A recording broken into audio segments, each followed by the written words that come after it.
Good morning, afternoon, evening, whatever it may be in your time zone. This is Nick. Well, I am Nick, and this is Hustle Trucking. So today, it's Saturday, and I know some of you guys have seen some of my videos. I talk about there's not a lot of movement on weekends.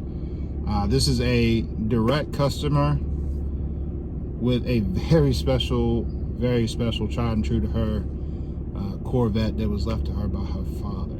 So we're going to give it the usual treatment, which means I treat it like it's my own, but we give it that little extra bit of pizzazz because it's really special to her, so it's special to us. So we're loaded.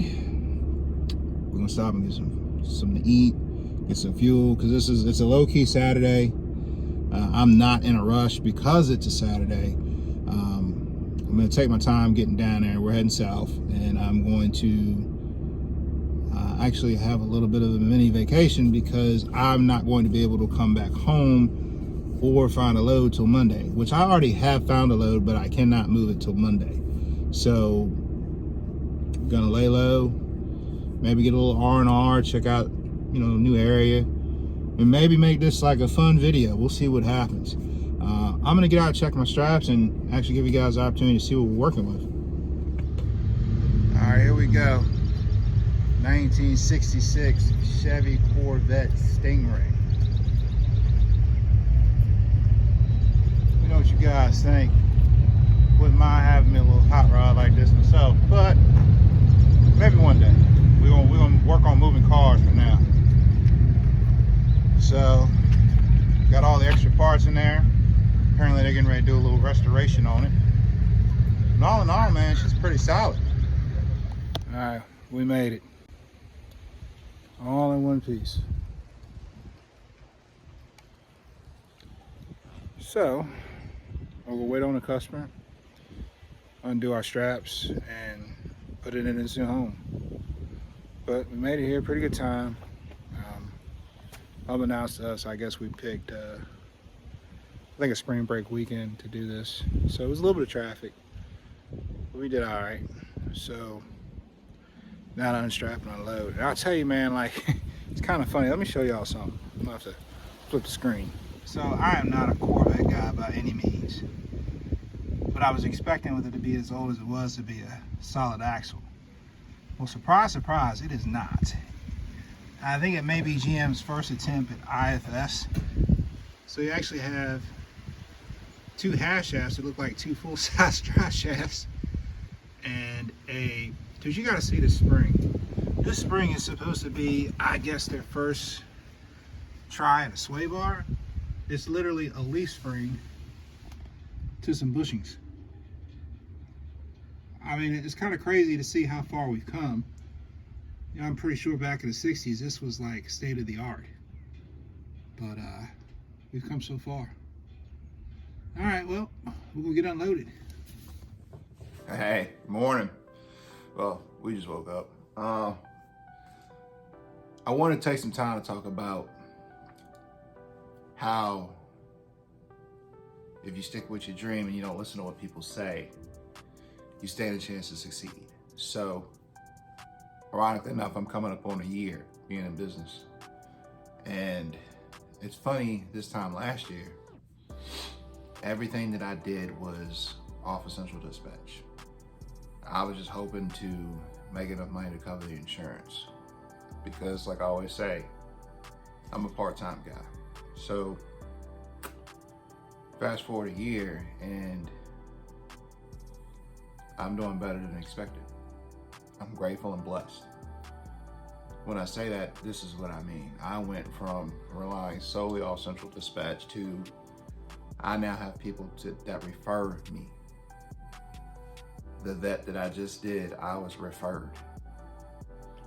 That was also a direct customer. I'm actually getting direct customers on a regular now, and I'm grateful and blessed for that. So I went from a one-car operation to having one car and a two-car, and I'm hauling cars. Moral of that story is pretty simple, man. Don't listen to the people that will tell you, oh, you're not gonna make it. Don't do it. It's money pit. Don't get me wrong. I've put my fair share of money into my operation. But I've also seen growth. I've seen development. And I see room to continue to grow. So I'm gonna keep on doing what I'm doing. And what a lot of people may want to know is, well, why do you do this part-time? Well, this is my retirement plan. I want to retire from my career and have a business that I can just step right into full-time and continue to be successful. So this is a long-term plan for me. I don't intend to grow to this mega company overnight. Personally, I'd be much more happier with slow growth. Slow growth sometimes is better. We'll see. But anyway, I'm on day one of my 3-day work vacation with the missus. And it's been pretty cool. To be honest with you, if any of you out there are in the car hauling industry trying to get into it and you're married, if you get an opportunity and it works in your favor, such as this worked in my favor, take them with you. Let them see what it is that you do. Let them see the struggles and different things that you go through. And they may learn to appreciate it more. They may understand the situation better. It's a 50-50 crapshoot.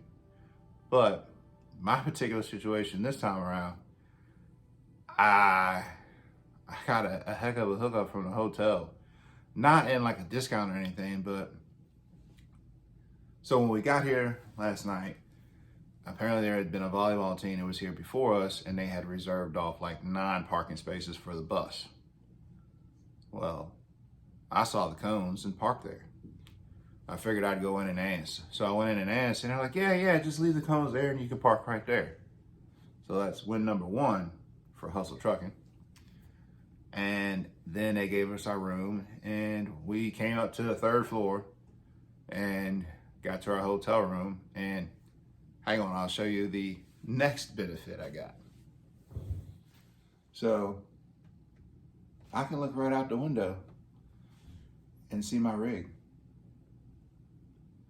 Big thanks to the hotel. I know that this was all accidental, but I appreciate y'all helping my brother out. So, not to cut it short, but the wife's calling me for breakfast. So we're gonna go down and do breakfast, and I'll see whatever footage I can get, and we'll go from there. I had a little time to show y'all the hookup points on this Honda that I'm taking back. So you see I got the DOT slot right there with the trusted Baby J. That's what I used on the front, on both sides. On the back I used my axle straps through the wheel, and then I've got double protection. I've got a sheath that comes on the axle strap, and then I have a towel protecting the rim. Just double protection. All right, ladies and gents, I want to take a minute to talk about the different clusters or different attachments on the cluster. So for this particular vehicle, the rear has the tow hooks in a different location. They're right there. So instead of using the Baby J, we're going to use a different attachment called the T-hook. Hang on, I'll show you exactly what the T-hook is. All right, so we're going to take this T-hook, which looks like a T, and you just slide it in the side, tilt it up, and it locks in place. That gets a better bite on that particular application, better than the J-hook. Now, the hook that they call this the R-hook. This was designed way back in the day for the big 9 and 7 car haulers. They slide in the same slot, but they're meant to pull down versus to the back or to the front. Instead of like this, like if it was in hooked and you pull it this way, it's meant to go in like this and pull down. So I don't use it very often. In fact, I don't use the T very often just because of this particular vehicle, the way the slots are set up. We're using a T-hook today. So that's a little story about T-hooks. Let's finish getting hooked up. All right. So we made it here. Now we get ready to unload.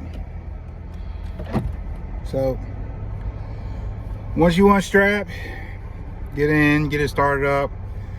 A little trick I like to do is I'll take the mirrors and point the mirrors down so that I can see the corners of my ramps. If in some cases I can't see that, I'll hang my head out the window, kind of eye it out, make sure everything lines up. But I've already typically lined it up once I pull the ramps out of the tray. Make sure everything lines up. Ease on back. Nice and slow.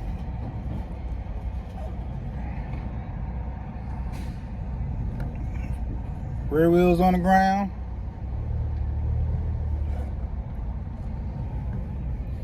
Front wheels on the ground. Put her in park and put your ramps away. Pretty simple. All right, now what to expect. We're dropping off at an auction. So what are some things that you can expect when dropping at auction? Well, you're gonna get unloaded, which I've done. You'll pull around. Sorry about the steering wheel, just seems to be a little easier. You'll pull around, pull up to the gate, and you'll give them the auction name. And then they'll tell you what row to put it in after they check the VIN and everything.